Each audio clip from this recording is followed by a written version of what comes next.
क्या है? रास शब्द का अर्थ क्या है? रास।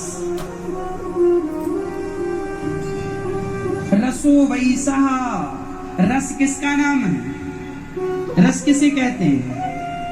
भगवान का ही एक नाम रस है। भगवान कृष्ण का एक नाम क्या है? रस। जितने भी दुनिया में रस होते हैं वो रस कौन है?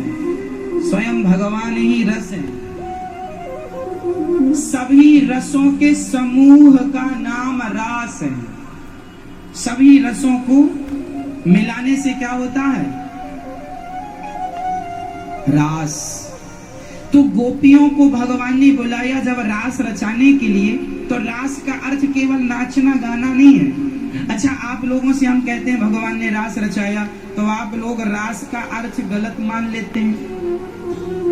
कई लोग कहते हैं महाराज जी भगवान ने तो बड़ा गलत किया। हमने कहा बताओ क्या गलत किया? अरे भगवान ने रास रचाया, भगवान ने रास रचाया। हमने कहा पढ़े लिखे हो कि अंगूठा छाप हो? हाँ हाँ महाराज जी पढ़े लिखे हैं। हमने कहा पढ़े लिखे हो तो फिर भागवत जी पढ़ो। जब तुम्हें जानकारी नहीं है जिस सब्जेक्ट की, तो सब्जेक्ट में टीका टिप्पणी करने से क्या होगा? यदि आपको रास का नॉलेज चाहिए तो भागवत जी का 10वें स्कंद का 29, 30, 31, 32, 33 ये अध्याय उठा के देख लो, है ना? जब आप अध्याय उठाकर देखेंगे 10वें स्कंद का 30वां अध्याय देखेंगे, 31वां अध्याय देखेंगे और 32वां अध्याय देखेंगे, आपको और 32वां अध्याय देखेंगे, आपको पता चल जाएगा रास का अर्थ क्या होता है। रास का अर्थ होता है गोपियों को भगवान ने सब प्रकार से सुख दिया। उस समय गोपियां कौन है? भक्त। और भगवान कौन? कृष्ण भगवान है।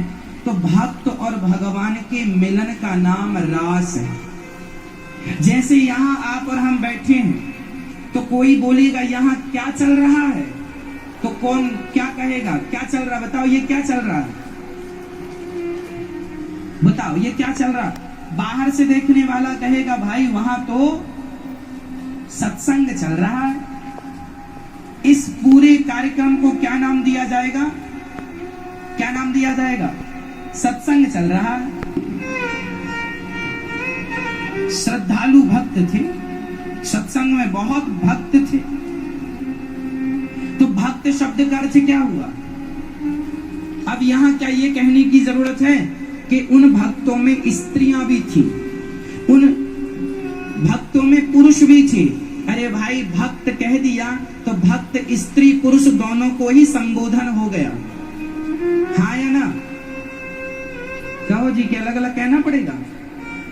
इस कक्षा में बहुत भक्त बैठे हैं, बैठे हैं, अरे बैठे हैं तो पुल्लिंग हो गया, बैठी है ये स्त्रीलिंग हुआ, पर यहाँ स्त्रीलिंग तो संबोधन हुआ नहीं, तो क्या यहाँ स्त्रियां नहीं है? भाई आप यही तो कहेंगे सत्संग में बहुत भक्त थे, है ना? थे भी पुल्लिंग है, ठीक स्त्रीलिंग है, तो यहाँ स्त्रीलिंग का प्रयोग नहीं किया जा रहा है ना। लेकिन नहीं किया जा रहा इसका अर्थ ये नहीं कि स्त्रियां नहीं है। जैसे इस सत्संग को यहाँ स्त्रियां भी हैं, पुरुष भी हैं और बच्चे भी हैं, पर इसका नाम दिया जाएगा सत्संग हो रहा था और बहुत श्रद्धालु भक्त थे। उसी प्रकार रास हो रहा था, उस रास में बहुत सारी गोपियां थी। तो गोपियां मीन्स केवल स्त्रियां नहीं, गोपी मीन्स यूनिफॉर्म। गोपियां मीन्स यूनिफॉर्म, अर्थात गोपियों के यूनिफॉर्म में वहां पुरुष भी थे और स्त्रियां भी थी। भगवान शंकर भी उस रास में थे जिस रास को भगवान कृष्ण ने रचाया। यदि नहीं थे तो फिर आज भी वृंदावन में गोपेश्वर महादेव तब का ही तो प्रतीक है।